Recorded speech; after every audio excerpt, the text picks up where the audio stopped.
Hey guys, I hope you're doing well. I hope you're staying healthy. I hope you're stocked up on toilet paper and canned food and all that good stuff. This video is a quick review of the international relations theoretical paradigms that we have already discussed or written reading responses on. We did talk about realism and liberalism in class, but we never got an opportunity to talk about constructivism as a class. So I'm not going to get into the nitty gritty. I'm not going to get into the details.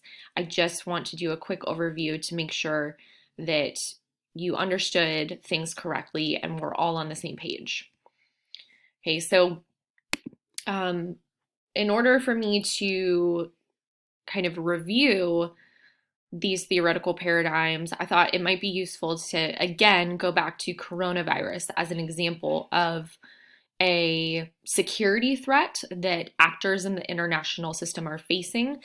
And from here, we can look at how each theoretical perspective or paradigm, realism, liberalism, constructivism, may respond to or make sense of coronavirus as an international phenomenon. So let's first start with realism. Realism thinks that um, any sort of conflict of interest or security threat is always resolved via dominance. In other words, whoever is the most powerful actor, whoever has the most money, physical or financial resources, will win that particular conflict or will be able to address that particular security threat. So now remember, realists think that states are unitary actors. So states are our primary unit of analysis. Realists think that if you want to make sense of the international system, or even if you want to make predictions about what the international system may look like in the future, what you have to look at is states and the balance of power, or in other words, the distribution of power, pretty much military capabilities amongst all of the states in the international system. Now, realists think that the international system is anarchic, so there isn't any world police that can resolve our conflicts for us or punish other actors in the international system for behaving badly. There's sort of no moral framework, no moral compass that guides the behavior of states and other international actors according to realists. Okay, so in other words, states just aren't really capable of cooperation. They're not really capable of helping each other. And many of us might consider that bad behavior, but it's important to note that realists don't really think that moral guidance, moral compasses, moral foundations matter when it comes to evaluating whether or not the actions of a state were justified or not justified. Realists think that the action of a state is always justified if that state is behaving in such a way to protect its own interests and its own security. So, lastly, remember, realists think that conflict in the international system is always a zero-sum game. So that means that there can only be one winner and everybody else is a loser. So an example of this would be like if, well, look at the toilet paper scarcity in our grocery stores and at our local Targets and our Walmarts right now. So there's only so much toilet paper to go around. If somebody takes all of the toilet paper off the shelves and hoards it, stacks it up in their garage, then that excludes you from being able to gain utility from that toilet paper, right? So there's just no winning. It's like one person's going to get that roll of toilet paper and the other person's not. And the other person's going to have to live without toilet paper. So in looking at the coronavirus outbreak, right, we might be able to make sense of the coronavirus outbreak and the international community's response to the outbreak through a realist perspective. For instance, President Trump was recently accused of offering a large sum of money to a German company that is supposedly very close to developing a vaccine for coronavirus. So this tells us that, okay, whoever has a monopoly over financial resources is going to be able to preserve their own security, while other actors in the international system may not be able to do so. We've also seen images coming from Italy and China of the military being used to quarantine the Lombardy region, the northern part of Italy. In China, the Wuhan province, where the coronavirus first emerged. So we could argue, maybe a realist would argue, that the states that have military capabilities to quarantine and isolate geographic regions where the outbreak is the worst, they will be most successful in mitigating this pandemic and pulling out of it sooner, returning back to normal life, etc. Let's move on to liberalism. So liberalism thinks that, yeah, the international system is anarchic. States are self-interested. They want to ensure their own security. But actually, the best way to ensure one's own security and self-preserve is by cooperating with other states. So I've said this before and I'll say it again, for a liberal, institutions, international institutions matter a lot. The United Nations, the World Trade Organization, the International Monetary Fund, the World Bank. In the case of coronavirus, the liberals would argue that the World Health Organization has played a really important role in this. So liberals think that the more that we work together, right, the more we cooperate with each other, the more that we're able to share information and coordinate our actions via these international institutions, the better the outcome will be for all of us. So generally, liberals have a little bit more positive perspective on human behavior. There's a lot more potential for teamwork and cooperation and achieving mutual interests. In other words, liberals think that international politics is inherently a positive-sum game. Okay, so let's use this example. In the case of coronavirus, the fact that everybody is engaging in social distancing, I'm staying at home, you're staying at home, anybody who doesn't have an essential job is staying at home. So we're all cooperating, we're all coordinating our actions, and as a result, we are slowing the spread of this virus. And we all have a mutual interest in slowing the spread of the virus.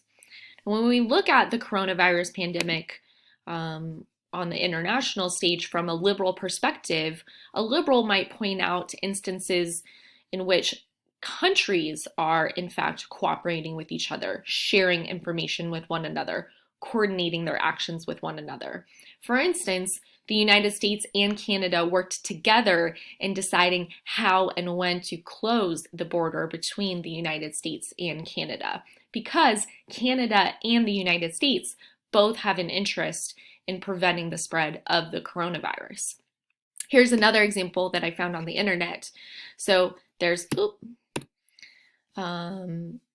this guy named Jack Ma from China. He's a billionaire, and he is using his manufacturing capabilities in China to produce 500,000 testing kits in addition to masks, and is willingly, for free, sending this to the United States. In addition to that, I've also heard reports of doctors in the Wuhan province now going into Europe in order to train and assist the doctors in Europe that are dealing with the spread of the virus, for instance, in Italy or Germany or France. Okay, so we all have a mutual interest in preventing the further spread of this virus, and so therefore international actors are cooperating and coordinating their actions in order to achieve mutual ends. Lastly, let's talk about constructivism. Okay, so first let's go back to realism and liberalism. Realists think that the international system is just scientifically, objectively anarchic. Liberals think that too. The difference between liberals and realists, though, is that realists think that there really isn't much potential for cooperation in the long term. Liberals, on the other hand, think that, well, the best way to self-preserve, right, the best way to deal with the fact that the international system is anarchic is by cooperating with other states and forming alliances and friendships with other states, in addition to bolstering up our international institutions. Constructivists, on the other hand, think that there is no scientific or objective truth to the nature of the international system. In other words, the international system is whatever you think it is. There's no knowable truth. There's no universal truth, right? If you ask a mathematician what 2 plus 2 is, they'll say, well, it's 4. If you ask any mathematician anywhere in the world, they'll say it's 4. That's just a scientific fact, right? Constructivists, on the other hand, think that the international system is a social construct. In other words, you are going to view the international system in the way that you are socialized to view it. In other words, what you think of the international stage is a part of your identity and your upbringing or your acculturation. So if I grow up in the United States and I read a bunch of textbooks and I take a bunch of history classes in high school, and my teachers keep telling me that the world is really unsafe, that it's really scary, that states are self-interested, that military capability is the only thing that matters, and long-term alliances don't do anything to promote the security of states, well then, if I get a job at the White House as a national security advisor, I am going to behave that way.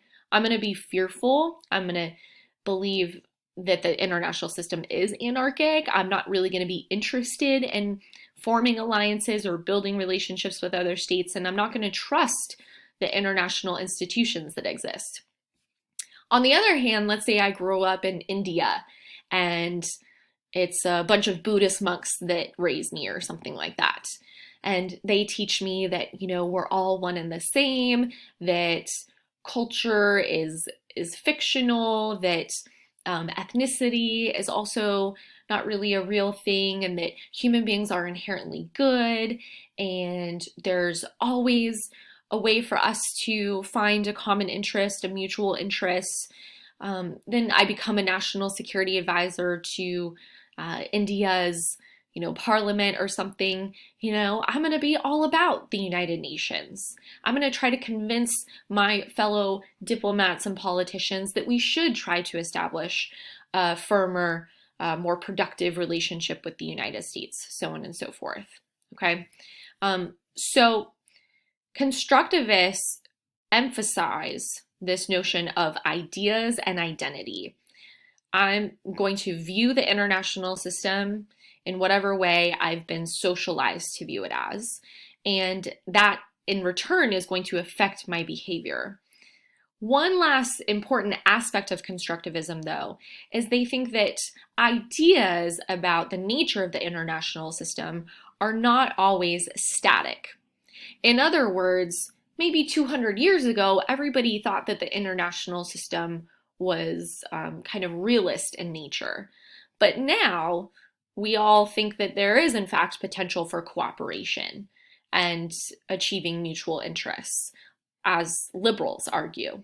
So the ideas and identities that affect the international system change over time. That's why I had you read that article on norm entrepreneurs.